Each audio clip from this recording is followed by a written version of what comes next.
तो गाइस आप देख सकते हैं यहाँ पे बाहर का व्यू बहुत ही कोहरा लगा हुआ है और ये मेरी पीछे क्यारियाँ हैं जिसमें मैंने आलू प्याज लहसुन इस तरीके के सब चीज़ हरी सब्जियाँ लगा रखी हैं। तो hey everyone, good morning and welcome back to my channel. And कैसे हैं आप? आई होप आप सब अच्छे होंगे, स्वस्थ होंगे, मस्त होंगे और मैं भी अच्छी हूँ। तो चलिए आज की वीडियो स्टार्ट करते हैं। यहाँ पे मेरी चाय बन चुकी है, मॉर्निंग की चाय। बच्चे स्कूल जा चुके थे तो उसके बाद मैंने सीधा चाय बनाई, क्योंकि चाय पीने के ही बाद थोड़ी एनर्जी आ जाती है काम करने की। तो यहाँ पे चाय पीने के बाद मम्मी को भी चाय दी मैंने और आराम से चाय पीने के बाद अपने काम पे लग गई हूँ मैं। तो यहाँ पे मैं अपने बेडरूम में आ गई हूँ और बेडरूम में सबसे पहले बेडशीट अच्छे से ठीक कर लेंगे और जो हमारी ब्लैंकेट है उसको भी अच्छे से ठीक कर लूँगी और उसको फोल्ड करके रख दूँगी ताकि बेड साफ़ सुथरा दिखे। और उसके बाद जो कल के कपड़े थे वो सूख गए थे, पर वो मैंने तय लगा के नहीं रखे थे, क्योंकि आज के कपड़े कल और कल के कपड़े परसों इस तरीके से हो जा रहे हैं। तो कल कपड़े मैंने धोए और जो ये परसों के कपड़े थे ये सूख गए थे, कल सूखे हैं जाके।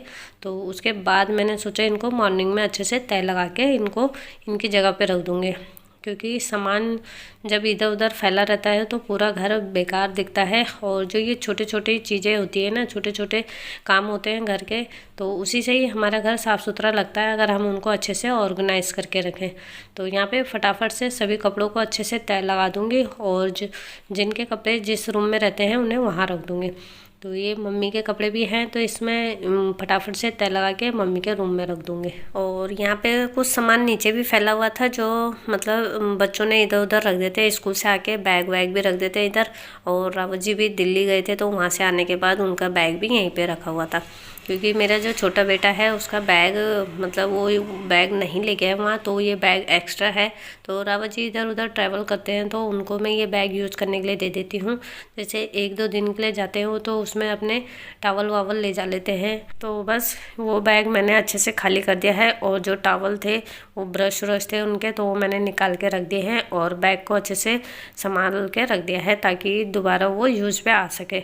और उसके बाद सब सामान समेटने के बाद जो मेरा ड्रेसिंग शीशा है उसको भी अच्छे से ऑर्गेनाइज करके रख दूँगी, क्योंकि बच्चे मॉर्निंग में स्कूल जाते हैं तो सामान इधर उधर हो ही जाता है और हमें भी टाइम नहीं मिलता है कि हम हाथों हाथ उस समय उन्हें ऑर्गेनाइज करके रख सकें।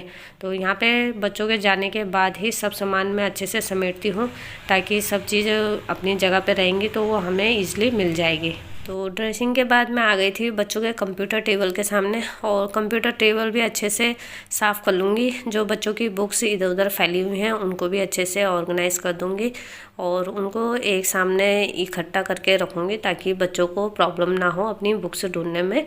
और जो सामान यहाँ पे एक्स्ट्रा है उनको हटा दूँगी और उनको उनकी जगह पे रख दूँगी, क्योंकि काम करते समय होता ही है कुछ सामान इधर उधर हो ही जाता है। तो इसलिए हमें अपने घर के छोटे छोटे कामों के लिए हमें टाइम निकालना चाहिए ताकि जो सामान जहाँ है उन्हें वहाँ रखें और उन्हें अच्छे से ऑर्गेनाइज करके रखें ताकि हमारा घर बिल्कुल साफ़ सुथरा रहे और चमकता रहे।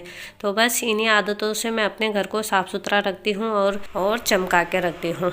तो चलिए यहाँ पे बच्चों की कंप्यूटर टेबल है उसको भी मैंने अच्छे से क्लीन कर दिया है। जो बारीक धूल थी वो भी मैंने अच्छे से साफ़ कर दी है ताकि कंप्यूटर टेबल साफ़ रहे। तो उसके बाद सीधा मैं आ गई थी किचन में, क्योंकि हम लोगों ने ब्रेकफास्ट नहीं करा था और बच्चों को ही हुआ था और बच्चे करके स्कूल चले गए थे। तो उसके बाद रावत जी को भी ड्यूटी जाना था तो मैंने फटाफट से आज बनाने थे मूली के पराठे और सुबह मॉर्निंग में बच्चों के लिए भी बनाए थे, इसलिए थोड़ा सा पेस्ट बच गया था। और जो अपने लिए बनाना था उसको सिर्फ मैंने मूली को कद्दूकस कर रखा था और बाकी ऐसे ही छोड़ रखा था, क्योंकि ऐसे छोड़ने के बाद मूली अपना पानी जितना होता है वो छोड़ देती है। उसके बाद हमें ज़्यादा टाइम नहीं लगता है उनको मतलब अटेरने में। तो यहाँ पे मैंने मूली को अच्छे से अटेर के ड्राई कर लिया है और मैंने उसी मतलब थाली में रखा है जिसमें सुबह मॉर्निंग में बच्चों के लिए बनाया था मैंने। और यहाँ पे जो मूली का पानी बचा हुआ था उनको मैं वेस्ट नहीं करती हूँ, तो फटाफट से उसी मूली के पानी का आटा मल दूँगी और उसकी मतलब पराठे बना दूँगी। तो वो आटा हमारे यूज़ पे आ जाता है। तो क्योंकि मूली से ज़्यादा मूली का पानी सबसे ज़्यादा फ़ायदेमंद होता है हम लोगों के पेट के लिए, तो इसलिए मैं मूली का पानी वेस्ट नहीं करती हूँ। तो यहाँ पे फटाफट से आटा मलने के बाद अब फटाफट हम रोटी बनाना स्टार्ट कर देंगे, क्योंकि रावत जी को जाना था ड्यूटी और उनके लिए देर हो रही थी। तो मैंने फटाफट से आटा भी मल दिया है। तो चलिए, जो मूली मैंने कद्दूकस करके रखी हुई थी उसमें सभी मसालों को डाल दूँगी। हल्दी, मिर्च, धनिया और नमक स्वाद अनुसार डाल दूँगी। और थोड़ा डाइजेशन के लिए इसमें डालूँगी अजवाइन, क्योंकि जो मूली के पराठे होते हैं वो उसमें अजवाइन डालना बहुत ज़रूरी है। वैसे तो सभी पराठों में अजवाइन हमें डालना चाहिए, क्योंकि पराठे थोड़े भारी हो जाते हैं, तो इसलिए हमें थोड़ा सा अजवाइन डालना चाहिए। तो चलिए, यहाँ पे मैंने सभी मसाले डालने के बाद हरा धनिया भी कट कर दिया है और वो भी डाल दिया है उसमें। तो चलिए, अब इसको अच्छे से इसका पेस्ट तैयार कर लेंगे और इसको अच्छे से मिक्स कर लूँगी। तो मिक्स करने के बाद जो यहाँ पे हम काउंटर टॉप में काम करते हैं, कुकिंग करते हैं, तो उसके बाद काउंटर टॉप की हालत थोड़ी ख़राब हो जाती है। तो इसलिए साथों ही साथ मैंने अच्छे से क्लीनिंग भी कर दी है काउंटर टॉप की, ताकि काउंटर टॉप में काम करते समय हमारे मतलब काम उलझे ना। तो इसलिए मैं साथ ही साथ काउंटर टॉप को भी अच्छे से साफ़ कर देती हूँ। तो यहाँ पे काउंटर टॉप साफ़ करने के बाद अब सीधा कुकिंग कर लेंगे और फटाफट से पराठे बना लेंगे। और पराठे बनाने से पहले थोड़ी सी चाय भी रख दूँगी, क्योंकि पराठों में चाय बहुत ही अच्छी लगती है। तो यहाँ पे चाय रख दी है मैंने गैस में।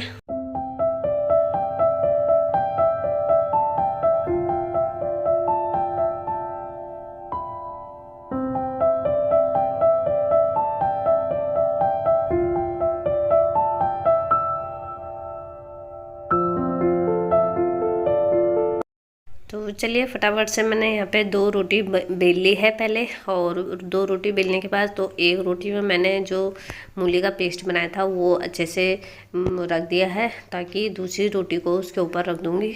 ऐसे बनाने से ऐसा होता है ना कि रोटी आराम से बन जाती है, क्योंकि मूली सबसे ज़्यादा पानी छोड़ती है, तो उस वजह से सिंगल रोटी में बनाने में दिक्कत होती है। तो इसलिए मैं मूली के पराठे डबल करके बनाती हूँ, ताकि कोई प्रॉब्लम ना हो और आराम से ये रोटी बन जाए। तो चलिए, मेरा मूली का पराठा तो बनके रेडी होने वाला है। और इसको साइड साइड से दबाते रहते ना, तो अच्छे खासे ये फूले फूले से पराठे बनते।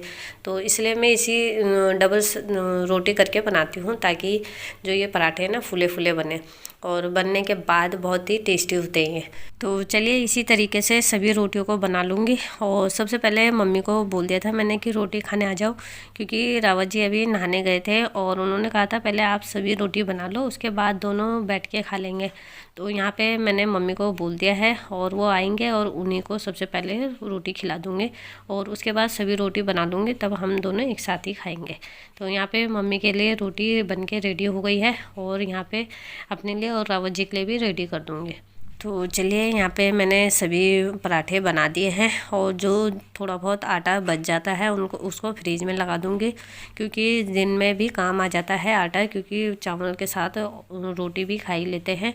और यहाँ पे जो मूली का पेस्ट बचा है उसको भी एक कटोरी में रख दूँगी मैं। और बच्चे स्कूल से आएंगे तो अगर वो बोलेंगे तो उनके लिए बना दूँगी, नहीं तो 1-2 तो दिन में मतलब चाय के साथ भी हो ही जाता है। तो चलिए, यहाँ पे पराठे बनके रेडी हो गए हैं। और जब तक रावत जी आते हैं तब तक मैं अपना किचन भी अच्छे से थोड़ा बहुत साफ़ कर लूँगी, क्योंकि सामान फैला रहता है तो हमारे लिए काम थोड़ा ज़्यादा हो जाता है। तो अगर जैसे हम कुकिंग करते हैं उसके बाद अपने किचन को थोड़ा हम ऑर्गेनाइज़ करके रख दें, तो उस वजह से हमें ज़्यादा काम नहीं पड़ता है। तो इसलिए मैं अपने किचन को थोड़ा बहुत साफ़ कर देती हूँ। तो यहाँ पे किचन साफ़ कर ही रही थी, तो तब तक रावत जी भी आ गए थे और ब्रेकफास्ट ले गए हैं अपने लिए। रूम में बैठ के खाते हैं, तो वहाँ पे ही हम दोनों ने ब्रेकफास्ट करना था। तो यहाँ पे मैंने किचन में जो आटा मेरा गिरा हुआ था काउंटर टॉप में, उसको मैंने अच्छे से साफ़ कर लिया है। और उसके बाद मैंने चाय गर्म करने के लिए रख दी थी। तो यहाँ पे हम ब्रेकफास्ट करने के लिए बैठ गए थे। और यहाँ पे हमने टीवी भी ऑन कर दिया था, क्योंकि ब्रेकफास्ट करते समय टीवी देखो तो उसका मज़ा ही कुछ और होता है। तो इसलिए हम दोनों बैठे हुए थे, तो टीवी भी ऑन करा हुआ था और टीवी भी देख रहे थे, क्योंकि रावत जी को तो न्यूज़ देखना इतना पसंद है, तो वो तो न्यूज़ लगा देते। पर बाद में उन्होंने मुझे वो दे दिया था कि आप अपना देख लो। वैसे तो न्यूज़ मैं उन्हीं के साथ बैठ के थोड़ा बहुत देखती हूँ, नहीं तो मैं अपना चैनल चेंज कर देती हूँ और कपिल शर्मा शो देखने लग जाती हूँ, क्योंकि मुझे कपिल शर्मा देखना बहुत ही ज़्यादा पसंद है। तो बस वो अपनी तैयारी कर रहे थे जाने की, और यहाँ पे मेरा ब्रेकफास्ट चल ही रहा था, क्योंकि वो तो फटाफट से खा लेते हैं और मुझे थोड़ा टाइम लगता है, मैं धीरे धीरे खाती हूँ। तो यहाँ पे उनकी थोड़ी सी चाय बची थी पीने के लिए, तो उन्होंने लास्ट में चाय पी अपनी आराम से बैठ के, और उसके बाद जाने की तैयारी। तो यहाँ पे मेरा तब तक ब्रेकफास्ट चल ही रहा था और उन्होंने रिमोट मुझे पकड़ा दिया था। तो बस मैंने क्या देखना था, अपना जो मुझे पसंद है वही देखती हूँ मैं। तो यहाँ पे कपिल शर्मा शो चल रहा था मेरा और उनकी तैयारी हो चुकी थी। तो उन्होंने कहा मैं जा रहा हूँ, आप अपना डोर बंद कर लेना। तो चलिए, यहाँ पे मेरा भी ब्रेकफास्ट हो चुका है और अब अपने कामों पे लग जाते हैं। तो यहाँ पे मॉर्निंग में मैंने जो दूध निकाला था वो गर्म नहीं किया था और जो मेरे एक्स्ट्रा बर्तन थे वो मैंने साथ ही साथ उस टाइम निकाल दिए थे, क्योंकि रावत जी को आने में टाइम लगा था जब वो नहा के आए थे। तो उस टाइम मैंने आधे बर्तन धो दिए थे और दूध नहीं रखा था। तो मैंने सोचा जब हम ब्रेकफास्ट कर लेंगे उसके बाद ही मैं दूध के बर्तन धो दूँगी। तो यहाँ पे फटाफट से दूध रख देते हैं गैस में। और दूध के लिए मैंने कर दिया है गर्म पानी, क्योंकि दूध अगर लेट से हम बर्तन में डालते हैं अपने तो वो बर्तन में लग जाता है। तो इसलिए मैंने गर्म पानी से अच्छे से साफ़ करके और पतीली में रख दिया है। तो यहाँ पे मैंने अपने गैस को देखा कि मेरा जो ये बर्नर थे ना वो बहुत ही काले हो रहे थे, और जो दूसरा था वो नया था, वो अभी ही लाए थे, क्योंकि जो पुराना वाला बर्नर था वो ख़राब हो गया था। तो ये वाला रावत जी नया लाए थे। तो मैंने जो इसका स्टैंड था ये वो भी अच्छे से उसका धो रखा था और ये वाला नहीं था साफ़। तो मैंने सोचा ये आपको मैं दिखाऊंगी कि मैं अपने बर्नर को किस तरीके से साफ़ करती हूँ। तो यहाँ पे अच्छे से पहले अपने काउंटर टॉप को मैं अच्छे से क्लीन कर लूँगी, क्योंकि जब हम अपने घर के छोटे छोटे काम करते हैं ना फिर हमें उसमें काफ़ी टाइम लग जाता है और उसी में बिजी हो जाते हैं, खासकर किचन के काम में, क्योंकि किचन में जो काम होते हैं वो थोड़े हार्ड होते हैं।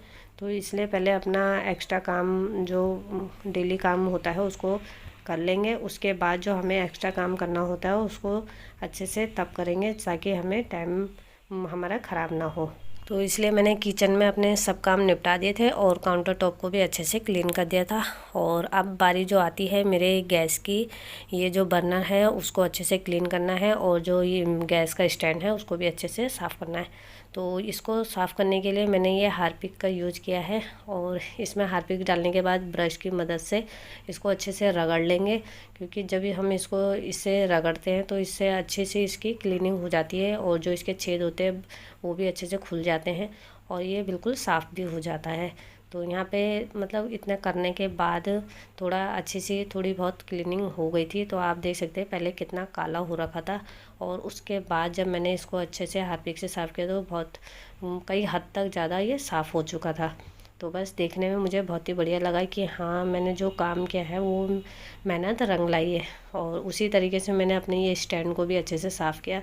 तो आप देख सकते हो कि दोनों स्टैंड और जो दोनों बर्नर है, वो नया बर्नर और ये जो काला बर्नर था वो भी अच्छे से थोड़ा बहुत क्लीन हो गया था, साफ़ हो गया था। तो बस अपने घर के इन छोटे छोटे कामों को इस तरीके से साफ़ करती हूँ और ऑर्गेनाइज़ करके रखती हूँ ताकि मेरा घर साफ़ सुथरा रहे और चमकता रहे और किचन भी मेरा चमकता रहे। तो चलिए गाइस, ऐसे ही अपने किचन के छोटे छोटे कामों को देखती हूँ कि कौन सा काम ज़्यादा है, उनको अच्छे से साफ़ करना है। तो इस तरीके से अपने किचन को और घर को अच्छे से साफ़ करती रहती हूँ। तो यहाँ पे मेरे गैस की भी अच्छे से क्लीनिंग हो गई है और उसके बाद मैं नहाने के लिए निकल गई थी। तो मैंने अपने कपड़े निकाले और नहाने के लिए चली गई थी। तो अपने घर को साफ़ करने के बाद नहाना तो बनता ही है। तो फटाफट से नहा के भी आ गई हूँ और बालों को अच्छे से सुखा लूँगी, क्योंकि बाल गीले रहते हैं और ठंड भी बहुत ज़्यादा लगती है। तो इसलिए बालों को अच्छे से सुखा लेंगे ताकि ठंड कम लगे।